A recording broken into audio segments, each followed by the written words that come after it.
lagi bersama Sapa Genbi. Di sini saya, Sapa dia, staf bidang media eksternal, akan memandu acara hari ini. Apa kabar nih? Semoga semua dalam keadaan sehat dan baik ya.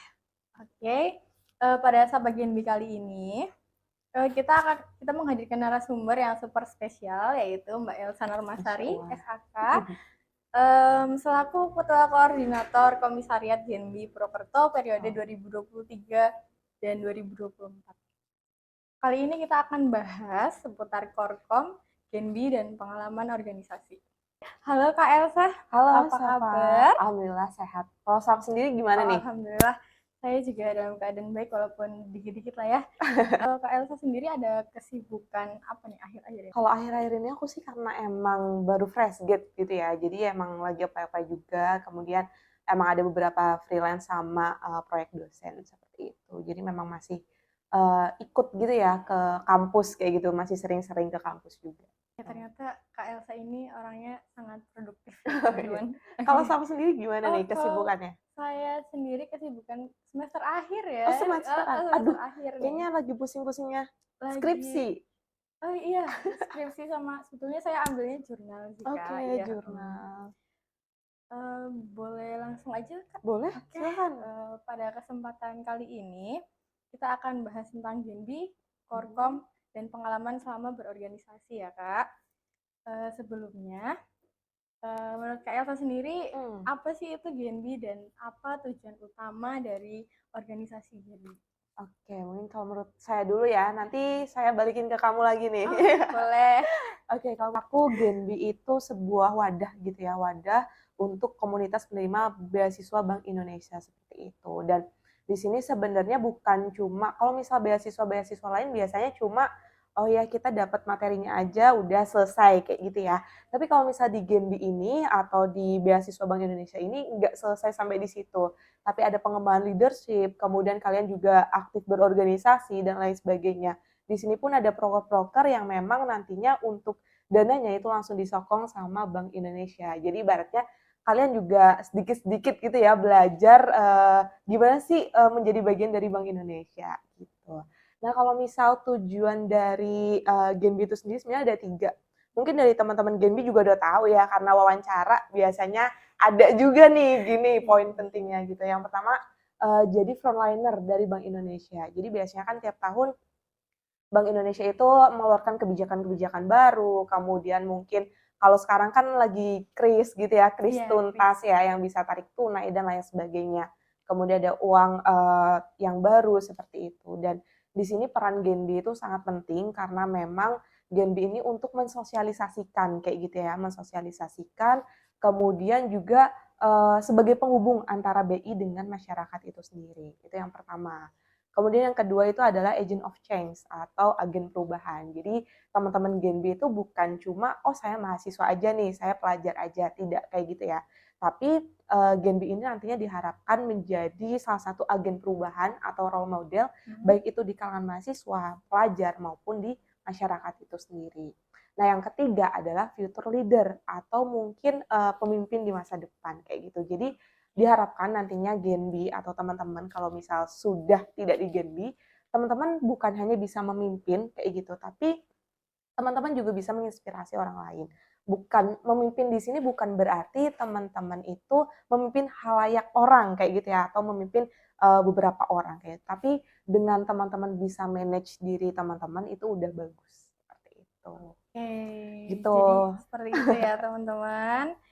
Tapi kalau menurut siapa sendiri gitu ya, kan udah 6 bulan kali ya di Genbi kayak gitu hampir 6 bulan gitu. Nah mungkin apa sih yang mungkin dari Safa tuh udah rasakan gitu ya dari tujuan Genbi itu sendiri gitu? Sebetulnya banyak ya manfaat dari Genbi. Salah satunya ini belajar public speaking ya. Benar-benar. Kemudian yang saya suka dari Genbi itu betul yang tadi Mbak Elsa bilang. Jadi tuh organisasinya tuh merangkul kita semua untuk menjadi mahasiswa yang lebih baik. Oke, berarti udah ada kerasa gitu ya walaupun 6 bulan ya. Kerasa banget. Oke. Kemudian dari Genbi sendiri, bagaimana lingkungan organisasinya ya Kak? Mungkin Kak Elsa bisa menjelaskan tentang strukturnya, Oke. bidang mungkin. Oke, kalau mungkin dari lingkungannya gitu ya, mungkin dari Saf sendiri dari kampus mana nih? Kalau saya dari UMP, UMP ya, ya, Universitas kalau UMP. saya berarti alumni Unsud gitu. Iya. Jadi kalau misal di Genbi, terutamanya di Genbi Purwokerto, ini kita kan ada 3 kampus ya, Iya. Safa juga udah tahu. Ada UIN Saizu, ada UMP, sama ada Unsud, kayak gitu. Nah, di mana pasti culture organisasinya Beda-beda, beda-beda iya gitu, dan betul. itu bener-bener suatu tantangan banget nih bagi kita, gimana sih caranya 3 kampus ini jadi satu, kayak gitu, dengan pikiran yang beda-beda, dengan orang yang beda-beda, dan budaya yang beda-beda itu. Nah, kalau untuk strukturalnya itu yang pertama mungkin dari pembina gitu ya. Pembina itu dari Bank Indonesia, kalau misal kita kenal juga dari Mbak Indah kayak Mbak gitu ya. Indah. Nah, kemudian di bawahnya itu ada koordinator komisariat. Nah, koordinator komisariat di sini sebenarnya lebih ke arah mengawasi atau mengarahkan dan menjadi penasehat bagi teman-teman Genbi yang teknis lah, yang turun di lapangan seperti itu. Kemudian ada presiden, presiden itu ada 3 gitu Iya, ya, ada dari UMP, perkomisariat. Ya. betul, ada dari UMP, UIN, sama dari Unsud gitu. Terus lanjut ke BPH, Sekum Bendung, kemudian balik lagi ke deputi Deputi. gitu ya. Deputi itu berarti kepala bidangnya, karena di Genbi ada berapa bidang coba? Ada 5. Oke, apa aja coba? Jadi yang acara kali ini ya, ada Mm, Medex, Oke, ada pendidikan, ada pendidikan, lingkungan, ya, kemudian ada ekonomi, ya, dan terakhir kemudian yang terakhir ada yang belum BPH. disebut, Ada kesehatan, BPH, terus kesehatan ada juga mau. kesehatan Oke, juga gitu ya. kesehatan. Jadi sebenarnya emang ada banyak bidang yang memang mencakup dari seluruh masyarakat ataupun yang bisa diikuti juga oleh Genbi kayak gitu. Nah, di sini dari deputi itu berarti memimpin satu bidang itu sendiri kayak gitu. Ya. Nah, satu bidang itu berarti kayak misal bidang kesehatan nih, berarti dipimpin oleh 3 deputi karena ada dari 3 komisariat atau 3 kampus seperti itu. Kemudian ada kepala departemen, kemudian baru ke staff kayak gitu. Jadi memang sangat panjang ya jalur komunikasinya, Iya, betul. strukturalnya itu sangat panjang kayak gitu karena memang kita ada dari pembina, korkom, presiden, baru turun sampai ke staff kayak gitu. Iya, Kak. Jujur saya pun waktu masuk di Genbi ini pengalaman yang saya kaget adalah itu, Kak. Oke. Ya, jadi kayak, wah ini strukturnya lumayan panjang, jadi komunikasinya Betul. tuh harus ya bertahap seperti Iya, itu. ke atas juga, Iya, horizontalnya juga banyak. iya, jadi tapi nggak masalah sih, semua bisa Oke, diatur. bisa Ya, lah ya. kemudian Kak Elsa sendiri kan sudah berpartisipasi aktif di Genbi, Oke. sudah sekitar 2 periode sebelumnya ya, Kak. Benar-benar. Dan awal masuk Genbi itu Kakak masuk di bidang mana? Oke. Kalau misal aku ini sebenarnya rada plot twist ya kalau misal untuk masuk kayak gitu karena kan kita banyak gitu ya. Sebenarnya aku di akuntansi, jurusan akuntansi. Jadi aku lebih linearnya ke ekonomi dong harusnya Iya. gitu. Tapi pada waktu itu aku ditolak ekonomi ya. Aku ditolak ekonomi, aku dipindah ke pendidikan, tepatnya di PSDM gitu. Jadi pertama kali benar-benar aku masuk jadi staff kayak gitu. Dan sebenarnya banyak sih, banyak program kerja yang memang benefitnya juga buat kita kayak gitu di PSDM itu sendiri. Jadi nggak salah dan nggak menyesal juga nih aku dimasukin ke PSDM gitu. Kalau boleh tahu ada pengalaman berkesan apa nih Kak selama di bidang pendidikan? Oke, kalau misal di bidang pendidikan gitu ya, itu waktu itu aku ini jadi ketua panitia untuk terkait dengan organisasi talk show. Jadi kayak kita itu waktu itu ngundang dari pihak eksternal dan itu ternyata beliau adalah kayak youth atau pemuda se-ASEAN kayak gitu. Jadi Oh, wow. perwakilan pemuda ASEAN di Iya. Indonesia kayak gitu. Wah, keren. Itu salah Keren. satunya dan alhamdulillah itu karena kita masih online gitu ya. Iya. Jadi kita cuma by Zoom gitu. Mungkin kalau sekarang offline jadi lebih Iya. enak kayak gitu ya, kita bertemu langsung, nanya langsung kayak gitu. Cuma itu karena misal masih online kayak gitu, masih online jadi kita cuma bisa bertatap via Zoom. Tapi itu benar-benar sangat antusias dari anak-anak Genbi 175 kayak gitu ya, ditambah dengan orang-orang Luar ya. umum kayak gitu yang luar. Itu Itu bagus sih. banget. Terus yang kedua itu Genbi mengajar, yang mungkin salah satu proker utama gitu ya dari Genbi itu sendiri, itu Genbi Mengajar, yang pada saat itu kita di Omah Sinau Bocah, kayak gitu. Jadi benar-benar kita berinteraksi sama anak-anak yang mungkin tidak belajar di sekolah formal, kayak gitu. Itu benar-benar Oh, kita lihat sendiri gimana sih pendidikan mereka, sebenarnya permasalahan masyarakat itu seperti apa, gitu. wah, jadi kepengen ya. Iya, saya jadi kepengen dengar ceritanya Kak Elsa, ternyata asik banget. Tapi di media asik juga Di kan? media asik, Asik alhamdulillah kita ya? diundang di acara macam-macam Oh kayak iya. gitu kan. Oh iya, karena Iya, media ya, jadi menangani semua proker. tapi iya sih, dibagi-bagi juga Kak. Oke. Kemudian Kak Elsa ini kan pernah diberi amanah sebagai Presiden Genbi ya Kak, Mhm. Komisariat Unsut periode 2022-2023. Oke. Selama menjabat, boleh dong Kak sharing pengalaman yang Kak Elsa itu mungkin kayak, wah seneng banget, mungkin sedih juga nggak apa-apa Kak, Oke. kayak gitu. Sedih juga nggak apa-apa. Iya. Oke, kalau misal berarti di tahun kemarin gitu ya. Di Heeh, tahun kemarin pas aku jadi presiden. presiden gitu ya. Sebenarnya hal yang paling menyenangkan adalah berkomunikasi dengan anak-anak. Kalau menurut aku. Anak, Jadi staf oh maksudnya iya, kayak ya anak-anak Genbi lainnya kayak gitu. Jadi ketika mungkin Genbi itu bagi kalian melelahkan, bagi aku itu recharge energi gitu. Kenapa? Karena aku ketemu dengan teman-teman, aku ketemu dengan orang luar, apalagi ketika kita ada program sosialisasi ke masyarakat. Waktu itu kita di Gor Satria. Kemudian yang paling asik itu sebenarnya ketika aku ikut proker lingkungan 2 kali, itu kita naik gunung oh itu, ya. sama kita ke pantai, kita bersih-bersih pantai. Di situ memang full ya, kalau yang di pantai itu sekitar 150-an lah, 150-an orang, benar-benar full. Jadi kita bisa berinteraksi sama Medex, kemudian sama lingkungan. Kalau presiden kan bebas ya mau Iya bebas, kemana-mana gitu ya. kan. Jadi kita bisa masuk sana, bisa masuk sini kayak gitu. Kita tahu juga gimana sih anak-anak itu gitu ya, mereka puas atau enggak di sini dan lain sebagainya. Gitu. Berarti itu yang berkesan ya Kak, Mm-mm. naik ke gunung dan ke pantai. Betul. Tapi menurut saya itu memang asik sih Asik Kak, ya. iya, Apalagi kalau suka outdoor ya. iya, apalagi kalau suka outdoor. Cuman ya disarankan untuk membawa sunblock. Nah iya benar. Tapi kalau Safa Oke. nih selama Hmm. 6 bulan gitu ya, itu apa aja yang ibaratnya mungkin masih berkesan gitu? Atau sudah berkesan Masih lah selama 6 berkesan. bulan? Ya. Selama 6 bulan, saya jujur Mm-mm. bingung Kak. Bingung milihnya soalnya kayak, Bingung iya milihnya? bingung milihnya kayak, ya semuanya memiliki kesan masing-masing Iya. gitu. Dan yang paling bikin saya berkesan adalah sama Genbi karena itu Proker kamu? proker, iya, proker. Oke. Oh iya, Oke. sebenarnya satu lagi nih. Ada kalau kita itu ada farewell party di Mm-mm. akhir sama Genbi buka bersama waktu itu dan itu dihadiri oleh banyak orang kayak gitu. Itu benar-benar di luar proker gitu ya. Jadi kita enjoy banget ngejalaninnya tanpa ada ibaratnya tanpa ada evaluasi dan lain sebagainya. Pure benar-benar bonding gitu.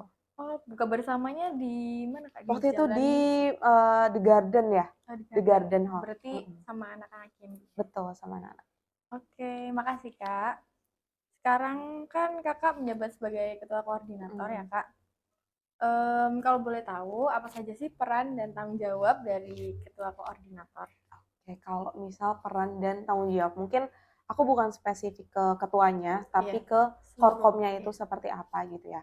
Sebenarnya kita kan karena dibagi per bidang gitu, kayak ketua sama wakil, kemudian sekretaris korkom berarti ke BPH, kemudian kalau media berarti udah ada sendiri korkomnya dan lain sebagainya. Bidang-bidang lain pun sebenarnya udah ada sendiri gitu. Sebenarnya kita hanya mengarahkan, kita mengawasi, dan kita ibaratnya memberi masukan dan saran kayak gitu. Karena ibaratnya kita 2 periode, Iya. kita mungkin tahu nih pas online seperti apa, pas offline seperti apa. Jadi mungkin ada beberapa hal yang bisa diadaptasi atau mungkin ada beberapa hal yang bisa diaplikasikan lagi dan lebih baik diaplikasikan di tahunnya kalian kayak gitu. Dan kita juga sebenarnya tidak wajib untuk mengikuti proker seperti itu. Cuma memang kita dianjurkan karena kita tugasnya mengawasi gitu ya. Jadi kita harus tahu nih lapangannya seperti apa, kemudian administrasi kalian seperti apa, dan pastinya ketika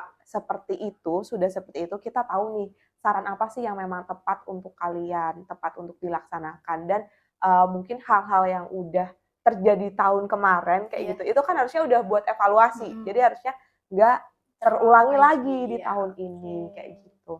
Sebenarnya untuk peran dan tanggung jawab Korkom cukup simpel kayak gitu. Cuma karena memang tanggung jawabnya itu 3 komsat, jadi terlalu terlalu besar, terlalu luas kayak gitu. Jadi kita butuh juga peran dari presiden, peran dari kadep, peran dari deputi dan lain sebagainya.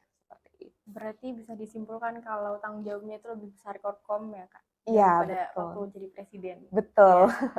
Ya. Tapi mungkin ada plus minusnya ya, karena memang lebih luas cakupannya, tapi kita juga banyak dibantu sama presiden, sama deputi, sama kadep. Jadi kita tidak harus berhubungan dengan staf, kita ada alur komunikasinya, alur koordinasinya gitu. Makasih Kak. Ternyata tanggung jawabnya itu besar ya teman-teman.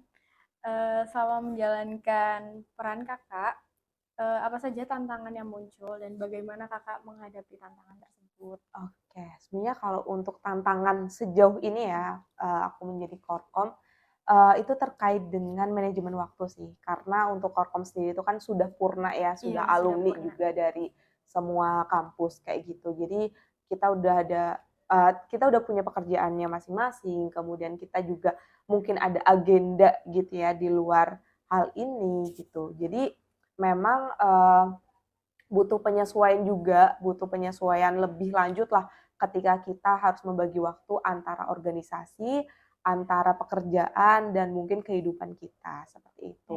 Itu yang pertama. Kemudian yang kedua itu mungkin terkait dengan komunikasi gitu, karena komunikasi ini jadi momok bukan cuma di kita doang sebagai Korkom, tapi di kalian mungkin juga sebagai sebagai Genbi kayak gitu. Itu momok yang paling sering kayak gitu.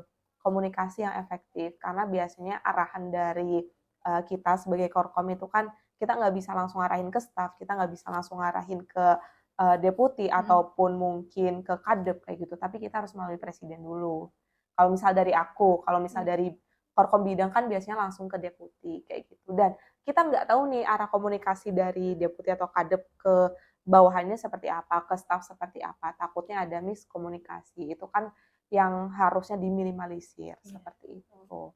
Pernah nggak Safa ngalamin miskom? Ya? Miskom, mungkin itu udah umum ya kalau di organisasi ya. Saya pun organisasi sebelumnya kayak gitu, tapi tetap itu bisa diminimalisir sih Kak. Iya. Benar-benar. Itu harus dikurangi sih ya sedikit-sedikit. Iya, asal komunikasinya jalan. Oke. Kemudian saya sendiri ini penasaran Kak. Bagaimana sih langkah yang diambil Korkom kalau misal di Genbi itu ada konflik kayak gitu Kak? Soalnya kan dari kita sendiri punya pemikiran yang berbeda. Culture-nya juga beda gitu ya. Sebenarnya selama 6 bulan ini ya ada beberapa konflik yang mungkin tidak sampai mencuat kayak gitu, karena memang ya sampai ke Korkom aja dan itu masih bisa ditangani juga, bahkan cuma sampai ke presiden itu udah clear kayak gitu, tapi memang ada beberapa report lah dari anak-anak, dari BPH dan dari deputi. Dan mungkin kalau misalnya nantinya ada konflik internal kayak gitu, kita ngelakuin mediasi sih sebenarnya, karena kan kita sebagai ibaratnya pihak eksternal juga yang tidak tahu atau mungkin kita cuma mengawasi nih, kita nggak tahu lapangannya seperti apa, nyatanya seperti apa gitu ya. Jadi memang kita menggunakan jalur mediasi, kemudian kita juga nggak mendengarkan cuma dari satu orang. Jadi kita juga mendengarkan dari A, si B, si C, terkait mungkin pandangan si D ini seperti apa, dan lain sebagainya. Dan mungkin dari obrolan kita dengan D itu seperti apa gitu. Jadi harus juga gunain hubungan personal kayak gitu ke anaknya nih. Ibaratnya biar anaknya nyaman, biar anaknya keluarin semua unek-uneknya gitu ya permasalahannya. Kan kita harus matching dulu nih, kita harus bangun chemistry kayak gitu. Ternyata Korkom sangat baik ya teman-teman. Oke. Kemudian kalau misal Kak, em, agar kan kita kan seperti yang tadi udah di mention, Mhm. kayak beda-beda pikiran, Oke. beda-beda pendapat, supaya Gen B ini tetap solid gitu Kak. Oke. Gimana nih Kak? Gen B ini tetap solid Iya gitu tetap ya. solid. Yang pertama sebenarnya paham nggak sih goals kalian kayak gitu. Goals dari bukan cuma goals dari Gen B ya, tapi goals dari individu itu sendiri. Individu. Sebenarnya kalian di Gen B itu ngapain dan Gen B itu goals-nya apa kayak gitu. Sudah selinier belum dengan tujuan kalian kayak gitu. Jadi pahami juga visi misi dari organisasi itu sendiri dan visi misi kalian. Bisa jadi gini, visinya atau visi misinya Gen B itu adalah menjadi wadah wadah bagi teman-teman untuk explore kayak gitu ya.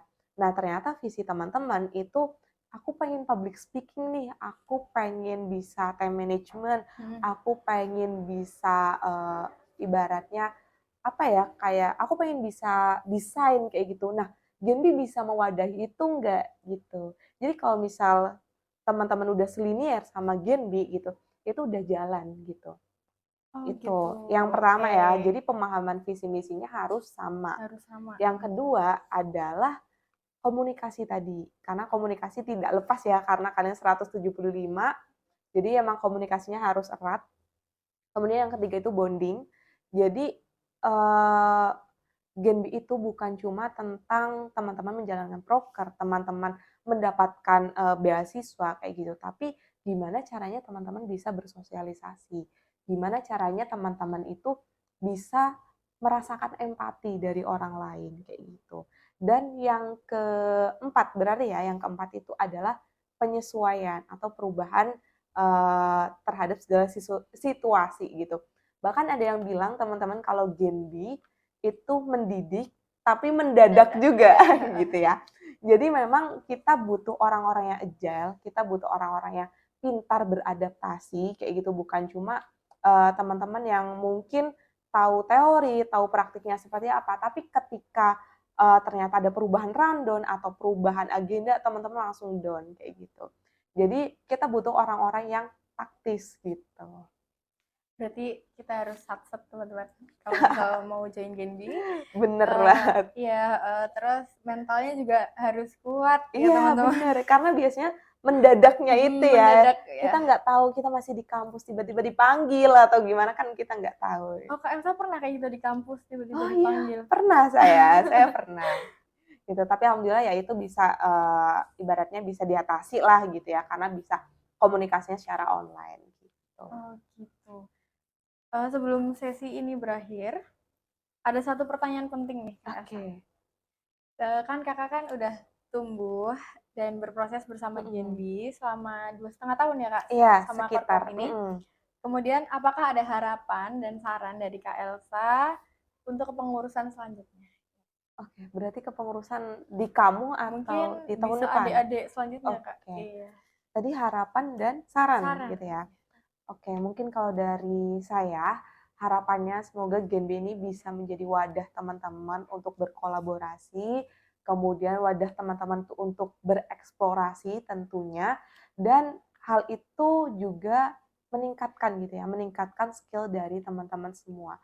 Mungkin kalau di Genbi ini kan teman-teman semester 5, semester 7 Iya, kayak gitu. semester 5. Nah, semoga di Genbi ini bisa mewadahi teman-teman untuk explore skill gitu ya. Kemudian juga untuk ibaratnya apa ya, kayak mewadahi atau mungkin membekali gitu ya, membekali teman-teman ketika nanti di dunia Dunia kerja kerja. Oke. gitu. Dan kemudian untuk sarannya gitu Saran, ya, iya, saran saran. mungkin Genbi nantinya bisa berkolaborasi dengan pihak-pihak eksternal, pihak-pihak di luar Genbi gitu ya, karena sekarang zamannya bukan kita sendiri, kita Iya. jalan sendiri, tapi kolaborasi Iya, butuh kayak orang gitu. lain juga kita. Betul, jadi silahkan teman-teman nanti perbanyak jaringan, perbanyak ibaratnya komunikasi keluar kayak gitu, sehingga teman-teman bukan hanya stuck di Genbi aja nih, tapi teman-teman juga tahu dunia luar tuh seperti apa, organisasi luar tuh seperti apa. seperti itu. Oke, terima kasih. Kak Elsa ini berharap supaya kita itu bisa memiliki skill Betul. ketika join Genbi dan nantinya itu ketika di dunia kerja itu kita siap. Benar. Kalau dari Safa sendiri nih, mungkin harapan Safa di Genbi itu apa sih? Harapan di Genbi tentunya sebetulnya saya ingin cerita sedikit Iya, mungkin ya. boleh, boleh. Dulu saya kepengennya masuk ke bidang Oh, kesehatan, oke. iya. Tapi nyasarnya di Nyasarnya Medex. di Medex karena emang sebelumnya pengalaman saya selalu di Medex sebagai humas Oke. mungkin ya. Tapi nggak masalah, saya jujur suka juga di humas ini, di eksternal saya bidangnya. Um, Harapannya, harapan coba. saya, oke sorry, harapan saya untuk Genbi ke depannya semoga bakalan lebih baik lagi. Kemudian semoga kita bisa mengembangkan skill di sini tentunya dan Apa? apa nih? Harusnya ini ya, kamu juga di sini bisa membekali diri untuk karir kamu kali ya. Karena kan di dunia eksternal juga, humas, PR kayak gitu kan, itu juga dibutuhin nih di karir di masa depan. Ya, Good luck ya buat Genbi ke depannya. makasih, Kamu Mbak. juga. Oke, terima kasih. Terima kasih kepada Kak Elsa yang telah meluangkan waktu untuk menjadi narasumber Sapa Genbi Part 2 ini. Terima kasih juga kepada para penonton. Sesi Sapa Genbi selanjutnya akan membahas mengenai beasiswa Bank Indonesia. Jadi teman-teman bisa tuh follow kami untuk informasi pembahasan selanjutnya. Sampai jumpa.